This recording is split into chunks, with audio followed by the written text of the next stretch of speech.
মানুষ ক্লান্ত হলে যেটা হারিয়ে ফেলে সেটা হচ্ছে শক্তি,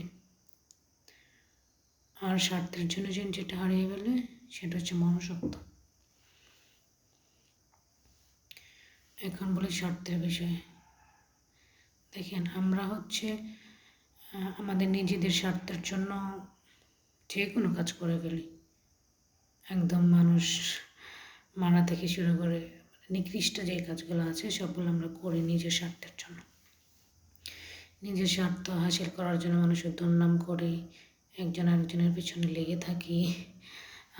সেটা শুরু হয় কিন্তু একদম ছোটোবেলা থেকেই। আপনি যদি ভালো একটা পরিবেশে বড় হইতে না পারেন, ধরেন আমাদের যে কালচারগুলো আর কি, আমাদের ফ্যামিলিতেই বেশিরভাগ সময়গুলো ঘটে থাকে যে দেখবেন যে আমাদের চাচি যারা থাকে, দাদি, চাচি, ফুফি হচ্ছে দেখবেন বেশিরভাগ ফুফিরা হচ্ছে মানে আমাদের ফুফিরা হচ্ছে এরকম হয় যে আমাদের মা চাচিদের পিছনে লেগে থাকে।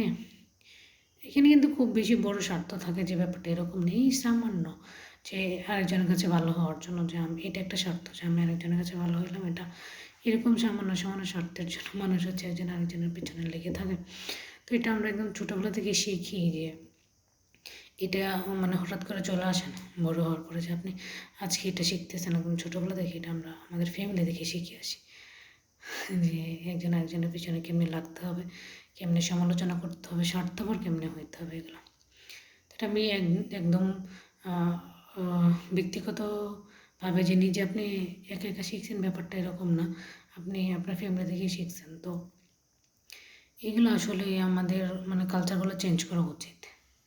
মানুষজনের একটু কাইন্ড হওয়া উচিত একজন আরেকজনের প্রতি, যে আপনি যদি কাইন্ডনেসটা আপনার ভিতরে থাকে তাহলে হচ্ছে আপনি করতে পারবেন যে এতটা মানে স্বার্থপর হবেন না আর কি, যে আপনি চাইলেও হচ্ছে একজন আরেকজনের পিছনে লেগে থাকতে পারবেন না।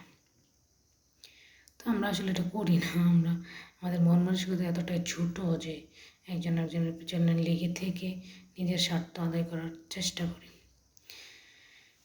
এটা শুধু ফ্যামিলিতে সীমাবদ্ধ থাকে না, আপনি স্কুল কলেজ বলেন, ফ্রেন্ড সার্কেল বলেন, বা আপনি যখন জব করবেন আপনার কলিগ যারা থাকবে তারা হচ্ছে এরকমটাই করে, যে নিজের একটু স্বার্থ সিদ্ধির জন্য আপনার পেছনে লেগে থাকবে।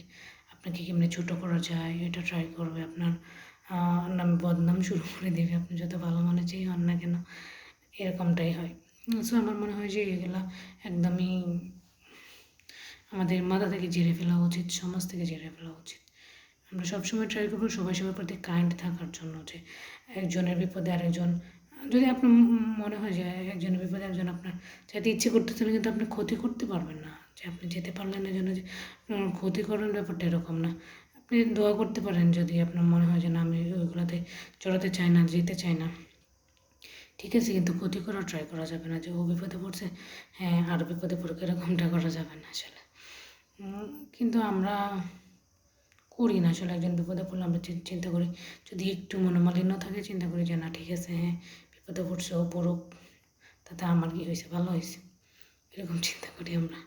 কিন্তু আমি বলবো যে আসলে এরকমটা করা উচিত না, কারণ বিপদটা আপনারও আসতে পারে, বা এই যে সমালোচনা আপনার বিরুদ্ধেও আসতে পারে, আমার বিরুদ্ধেও আসতে পারে।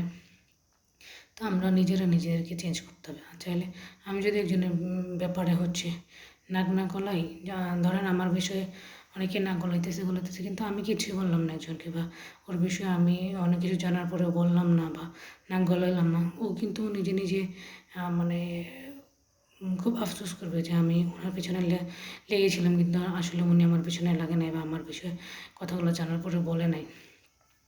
এগুলো ট্রাই করতে হবে, নিজ থেকে নিজেকে ভালো হতে হবে আর কি।